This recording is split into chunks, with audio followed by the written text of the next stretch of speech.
Hello, everyone, and welcome to Kings of Fantasy Football. I'm your co-host Pablo, and here's my co-host. Leo. So today we are going to talk about some kind of old news. Um, the news we're referring to is the trade to Houston, and then we're also going to discuss rookies that we are high on as far as fantasy football is concerned. The NFL draft is around the corner. So we thought we'd essentially give our top five rookies that we're high on. So getting started, again, we are going to discuss the blockbuster trade that a lot of analysts said, which was Stefon Diggs to the Houston Texans. And I'm gonna be a little bit biased because I'm from Houston, but not as biased as you think. So my initial reaction was not like a lot of the analysts or a lot of the city, to be honest. I don't think that automatically put Houston in contention.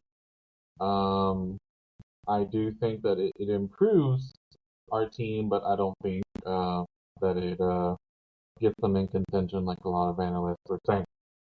So, Leo, what about your initial reaction? Well, I I I I beg to differ with you. I know sometimes you're always a pessimistic Houston fan. Last year, I remember I told you they were gonna make the playoffs. You said I was crazy, and look what happened. So you always gotta be positive, my friend. But I think it's a good move for them. Like they get a even though they already had um a rising two rising receivers with Tank Dell and Nico Collins there, they get a legit wide receiver one to go alongside them. The fantasy wise, the it's gonna be to me out of them, I don't see like Diggs getting 160 touches targets like he did last year.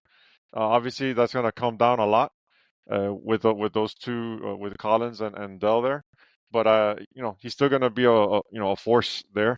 The the big riser here for sure is a CJ Stroud, and that he's gonna be a top five easily. I think quarterback next season. His ADP is gonna rise over the summer without a doubt. And when to draft these guys is gonna be interesting. When Ollie Diggs will go first, Collins will be soon thereafter, and then Tagdell will be a few rounds after that since he's recovering from his injury. So and don't forget they also have Noah Brown, Dalton Schultz that they re-signed, and even Joe Mixon that they brought into this trade. So that offense is legit for sure to be a powerhouse for sure next year. So let's dive into the domino effect. So while Houston's offense is looking really good, I think Josh Allen is no longer the QB1. Last year he was QB1.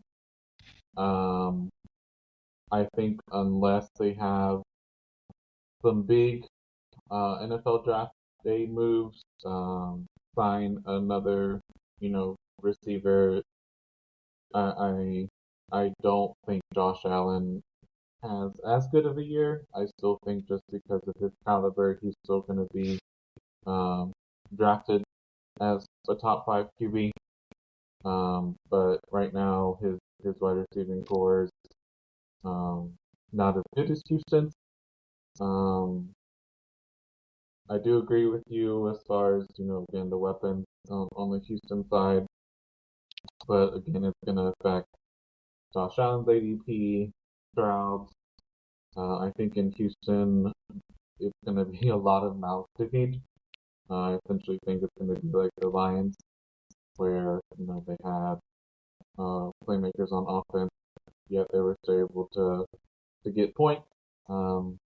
I do think, and I'm just gonna make a bold prediction, but I think CJ will end up QB1 just because of the other weapons that he has.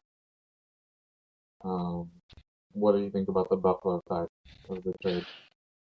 Yeah, yeah, definitely they take a big hit there. Josh Allen. I agree with you that he probably won't be the first quarterback drafted like he's been probably the last year or two. The you know I just did I'm doing an average. Uh, I looked into the stats for Stefon Diggs over the last 4 years in Buffalo. He's averaged 161 targets, 111 receptions, 1,343 yards, and 9 touchdowns. That's his average over the last 4 years, which is pretty sick right there. So, like I said, there's gonna be 160 targets to open for for whoever wants to eat it. Um, the main impact, like I said, Allen, he's still gonna fall. I think he's still be off of the. He's not gonna go. He's not gonna be a QB2. He's still gonna be a QB1. For fantasy managers, it's just he's just temper those expectations. Obviously, I do think that they'll probably go after someone in the draft. They have to somehow. Um, the the what's good about Allen that he still has some his rushing yards, his legs, so make he'll probably have to use that more than he has last year or two. So look out for that.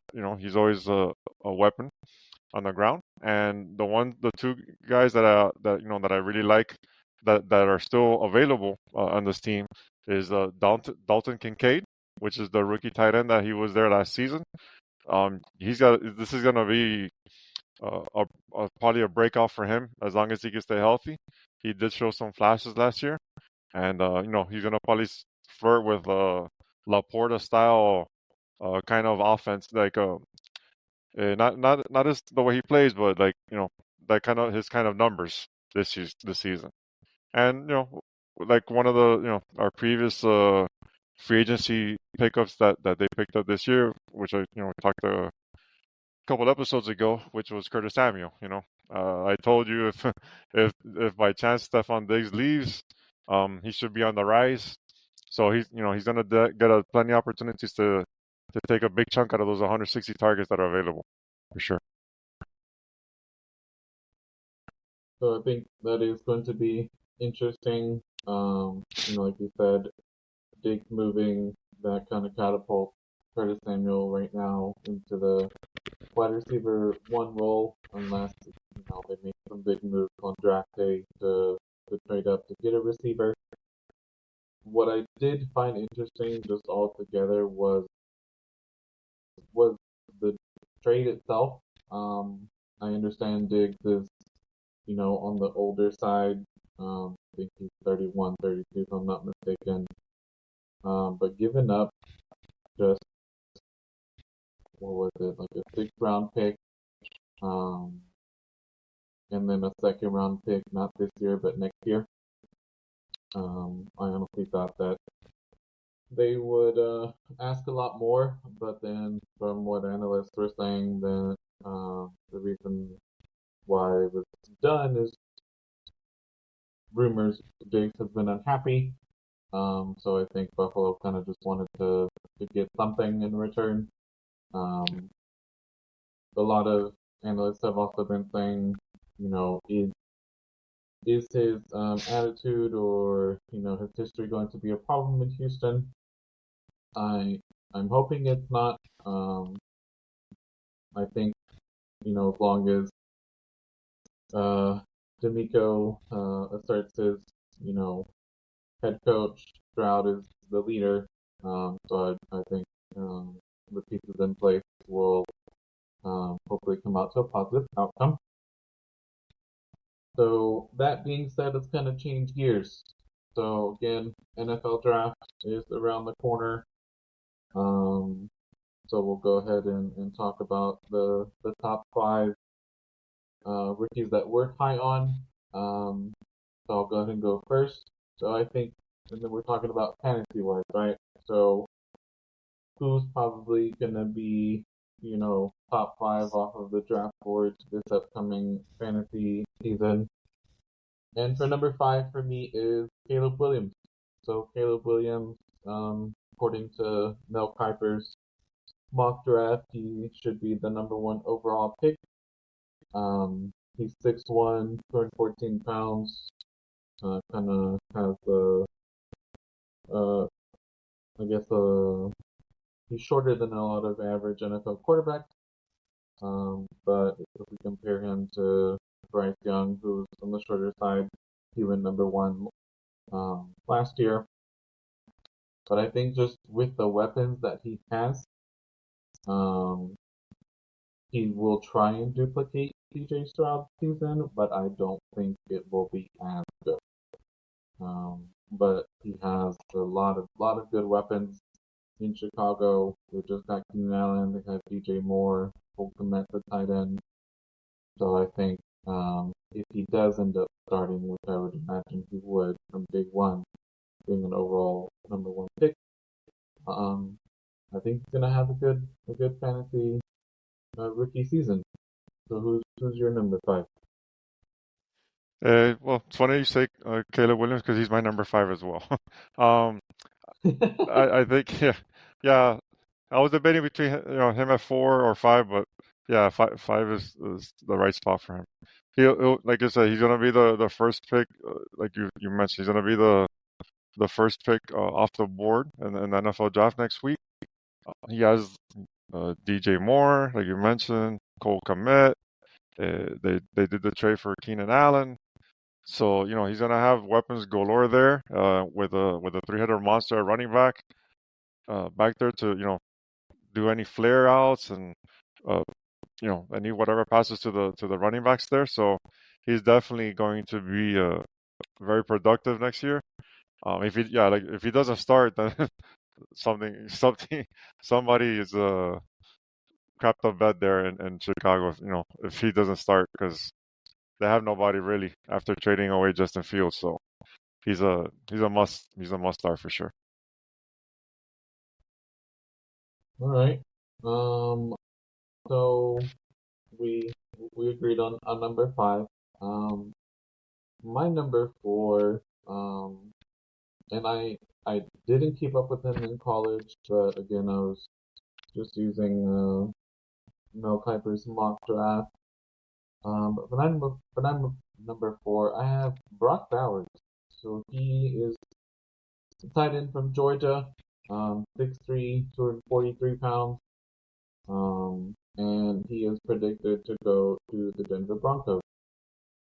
But again, these are all mock drafts, but I think whoever does get him, tight ends in the NFL are, man, are they a blessing when you have good tight ends? So last year, Sam Laporta, uh, he was a rookie tight end and he had a really good year. I know a lot of people that had Sam Laporta last year were extremely happy fantasy managers.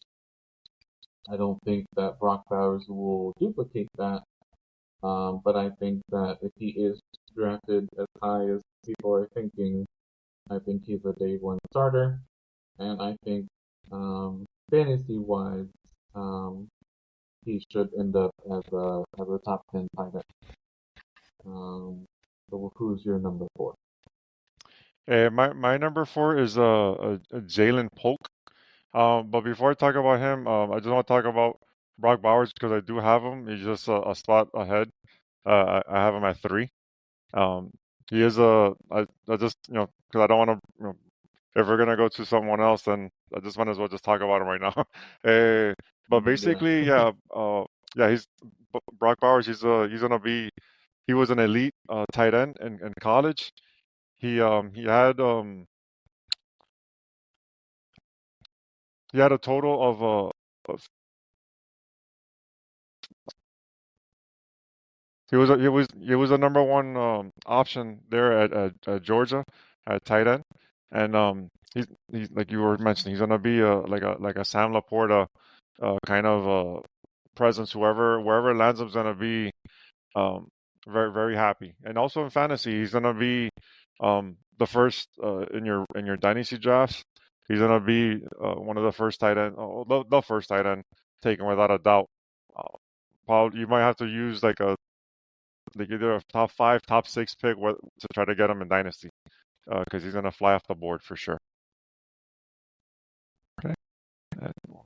So talk about your number four. I didn't even see his name when I was doing my Yeah, research. he was a little bit down the list there. He's the he's a right receiver that has that's kind of like a Swiss Army knife. They put him all over the field. Um, he's not gonna go in the first round.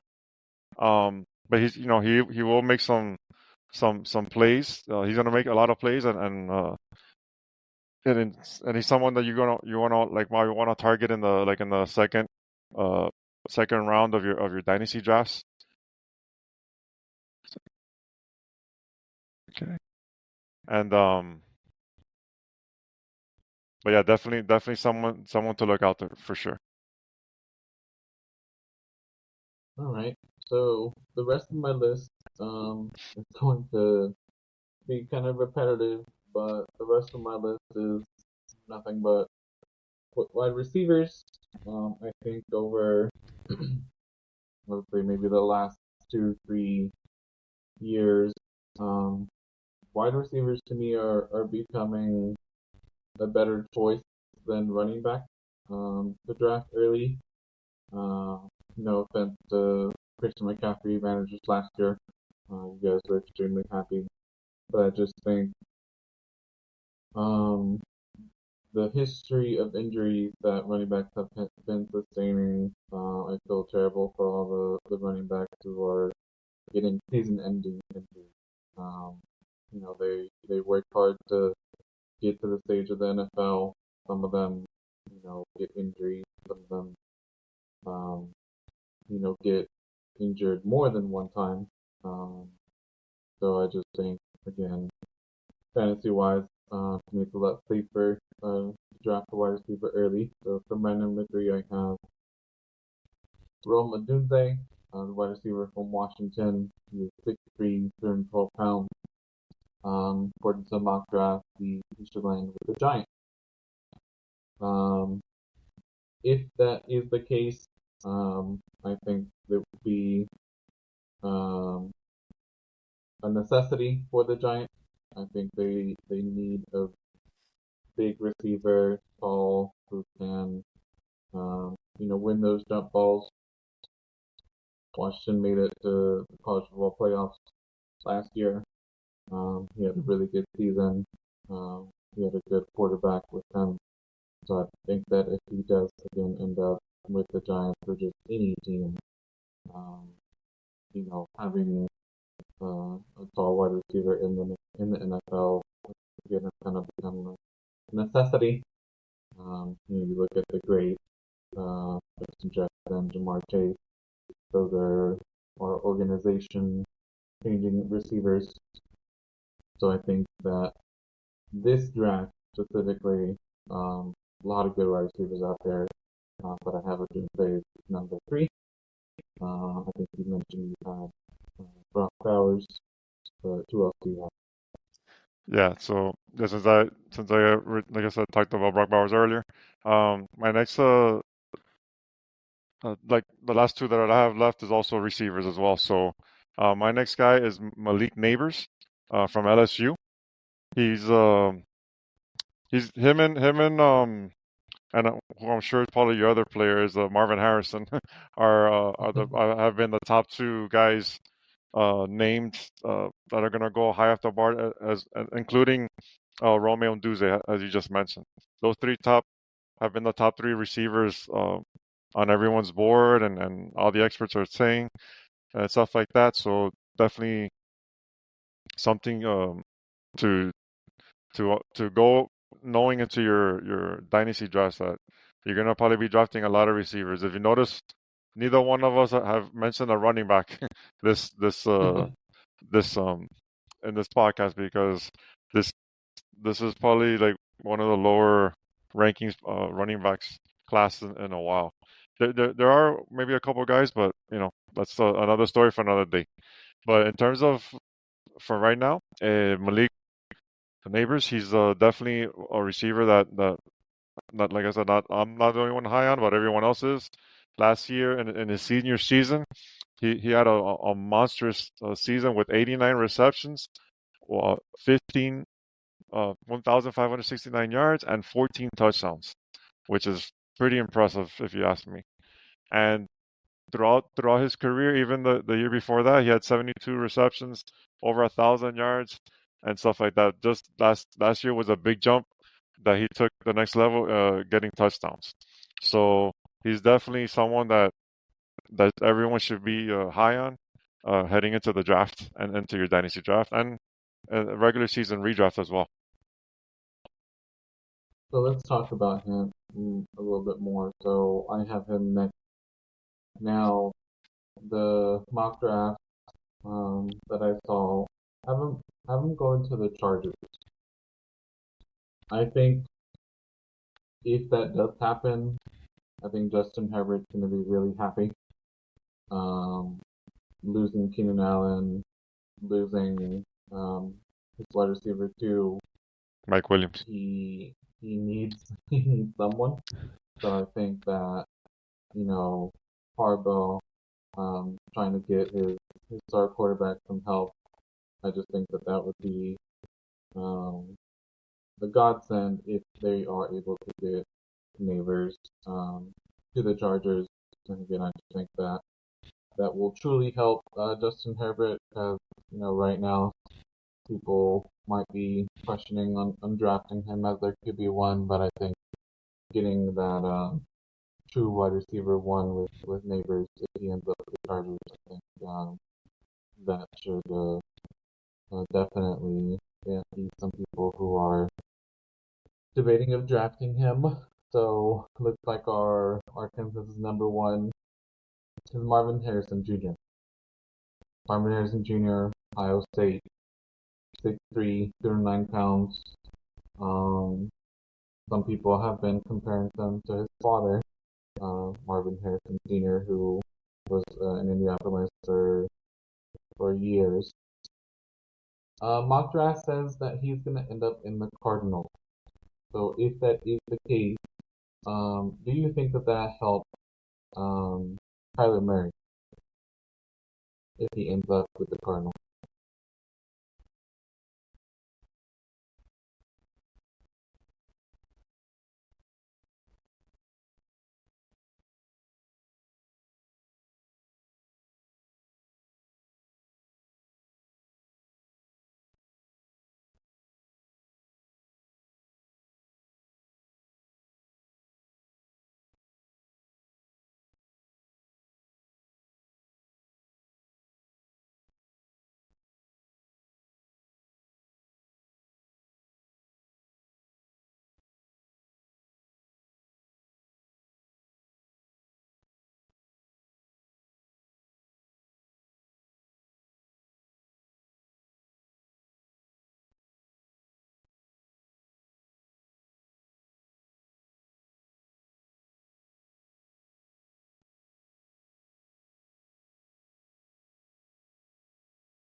Now, let's take some time. We've kind of been throwing the word dynasty in our podcast today. Let's talk about the difference. So, I'm guessing that all of these guys that we are talking about in dynasty drafts are what all first rounders. I'm guessing.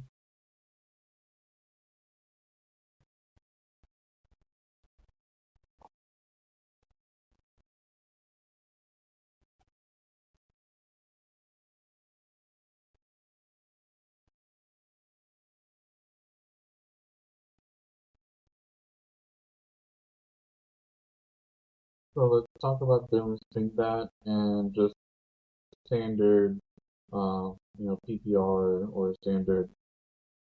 What would you say the difference is? So I understand dynasty. You're trying to get rookies. You're trying to have them for years to come. But let's talk about the flip side. So would you say that some of these teams could be, I don't know, let's say top 3 rounds? Do you think any of these names may go high, or do you think fantasy managers tend to kind of be a little bit more hesitant to try and get one of these high ranking rookies on their roster?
Yeah.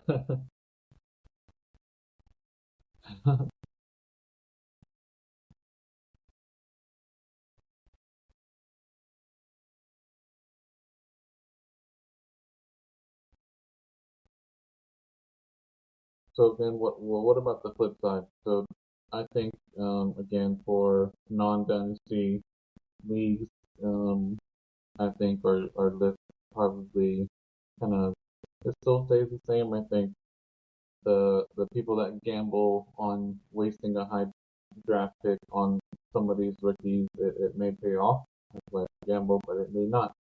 Because you know who knows if any of these star wide receivers are going to get a ton of targets. Same thing with Bowers, and then again Williams. Um, you know, if you're going to draft him high, then you're essentially drafting him because you think he's going to be your QB1. Um, so again, where go ahead.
All right, so wrapping things up, just want to say thank you to all of our listeners. Um, I think next week we most likely will do kind of like an NFL draft reaction podcast. See if any of these mock drafts are right, kind of see where they landed, and then dive in to where they actually did land and see, how that might play out fantasy wise. Um, we are on pretty much a lot of the major platforms as far as podcasts. We're on Apple Podcasts. We are on Spotify Podcasts. We are on the Podbean app. So again, just want to say thank you to all of our listeners today. Um, Leo, any closing comments?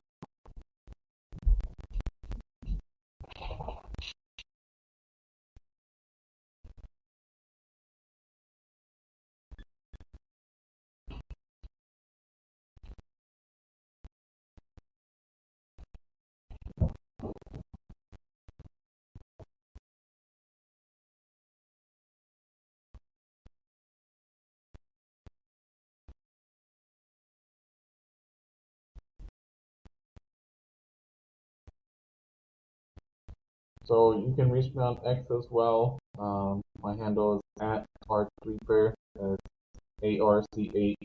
ARCHREAPR. So again, thank you everyone for listening, and tune in next week.